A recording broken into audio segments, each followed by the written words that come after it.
I do a lot of interviews, as you can imagine. It's rare when I get someone who talks about a near-death experience.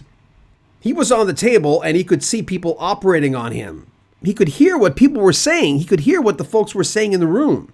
And he came out of his near-death experience a different man. Here's Mark Farner, formerly of Grand Funk Railroad.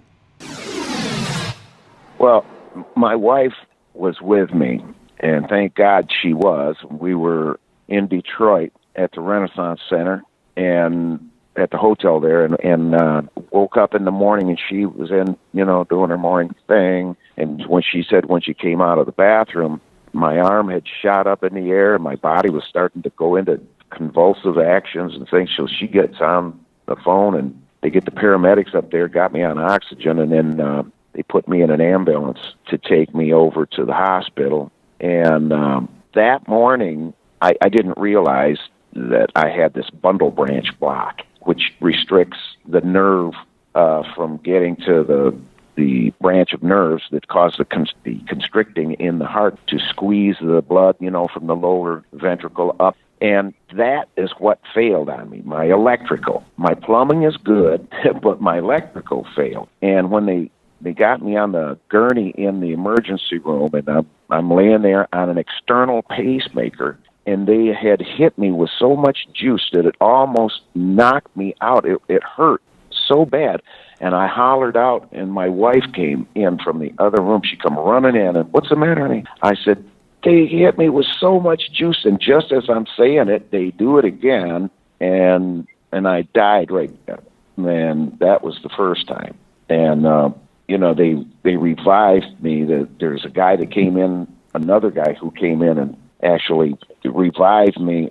And these other guys, there's 3 doctors on this external pacemaker that never turned their head around. And I was hollering to the top of my lungs, and they were no more than 8 feet away from me. And my wife was hollering, and so bad that the guy that came in from the other room, he said, we got to get him to OR immediately, because we got him back twice, and there's no guarantee we'll get him a third time. So she agreed to, send me down. But that was happening back and forth from the state of being in heaven and then back in the body. I'm not kidding you. Something else that happened on my re-entry back into the bone suit. I don't know if I got fit in the same way I left it.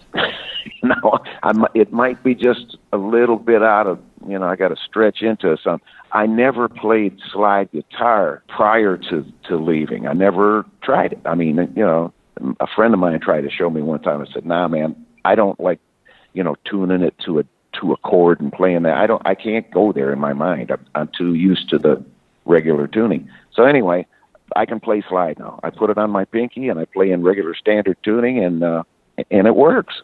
I might have brought somebody else back with me. I might have brought some Montrose with me. I had just played with Pat Travers and Ronnie Montrose and myself. We did some, they called it Guitar God gigs together. And so this was just prior to Montrose passing. And I got to hang with him, and I got to know his spirit, and it was a loving, kind-hearted man. I got to know that guy and admired that he and Pat Travers both were playing slide. I'd never tried it at that point, but I admired people that could play it, and now I can. So, what was your take on Montrose? Mark, what was your take on Ronnie Montrose? You had a chance to spend some time with him. Well, he was a very appreciative, genuine individual. And when you have somebody who's appreciative to the degree Ronnie was, there's none of the ego crap that comes along. And his humble, he was always welcomed into a room, but he wasn't like brought in with cheers and everything. He was just admired. And I understand, after being around him, what people admired about this boy. Oh yeah, I was gone, man. I didn't want to come back, John. Yeah. Even though at that time Jesse was alive and living in our home, And I had that responsibility along with every other responsibility that you don't realize until they're gone and you are set free from all of this debt consciousness.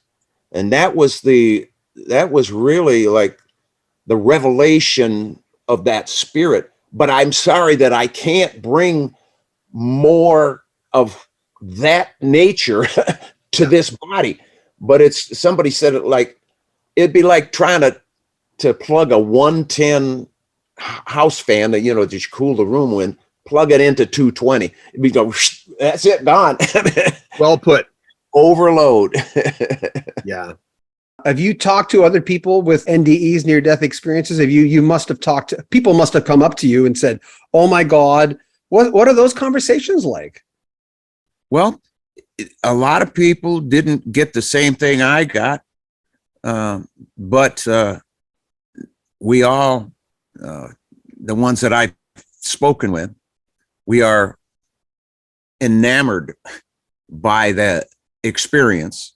And when we do find things that are, similar to what we've each experienced, it's almost like, finding a long lost brother or a long lost friend, Well, it's almost like you want to say, oh my God, you've been there. yeah, dude. Exactly. Yeah. And Steve Vai, he's a solid brother. He's a very spiritual man. And he's been quizzing me on the experience. And there's some other things that have happened to me that in life that they're going to be in my book, and we're going to do a book. Ingram is going to start this book here in the next couple of months. We're going to be doing interviews, and some of it's going to be video of me just saying what happened and my experiences. And within that book, there is going to be a lot of answers for people. And because I haven't said everything. I mean, a lot of my experiences I had to hold them close.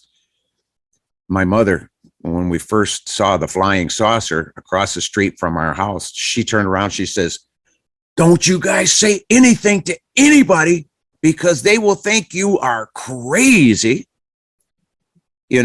They back then it was swamp gas. It was weather balloons, all these other things. Yeah. And now what people are showing and the videos that have emerged and the stories that have emerged, people are thinking, well, if we're here, why not somebody someplace else coming here? Why not? We leave here to try. We went to the moon, supposedly. We're not going there. That's a whole other interview. Oh my God, yes. Remember, if you want to support the channel, there are links in the description at the very top where you can help us out with either through PayPal or our Patreon. You'll get early releases and you'll get to see everything before everybody else. Make sure you comment on our videos, subscribe to our channel, and share our videos. Share them on the appropriate groups that you may be part of on Facebook, or share them on Twitter. I'm John Beaudin. This is Rock History Music. More from Mark Farner in the next few days.